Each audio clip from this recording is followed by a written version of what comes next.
3 ஃபைல்கள் இருக்கு. நான் எதுவும் சேலஞ்ச் எல்லாம் பண்ணல, நான் ஓபன் சேலஞ்சே பண்றேன். முதலமைச்சர் அவர்கள் தொடர்ந்து பார்க்கட்டும், யார் மீது நடவடிக்கை எடுக்க உண்மையா குற்றச்சாட்டு ஆதாரத்தோடு இருந்தால் அவர் நடவடிக்கை எடுக்கட்டும். அந்த இஷ்யூவே நான் தான் ஏஞ்சி சொன்ன, அவர் ஆதாரத்தை எடுத்துட போறாரு அப்படின்ட்டு. இந்த நேரத்தில் அவர் சாதாரணமா இருந்தாலே அதெல்லாம் பண்ணாத போறாரு. மாண்புமிகு எதிர்க்கட்சி தலைவர் அவர்கள் காட்டுன்றாரு. அவருடைய கோரிக்கையை கட்டாயமாக முதல்வர் நிறைவேற்றுவார் என்பதையும்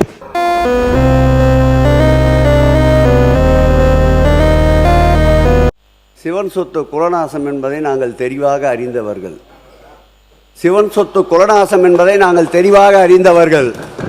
அவர் சொல்லுவதை போல் இந்த ஆடிட் செய்கின்ற விவகாரம் அந்தந்த துறை சார்ந்த அதிகாரிகளை சார்ந்தது. ஒரே ஒரு விஷயத்தை மட்டும் சொல்லிட்டு நான் அறிவிப்பு போயிடுறேன்.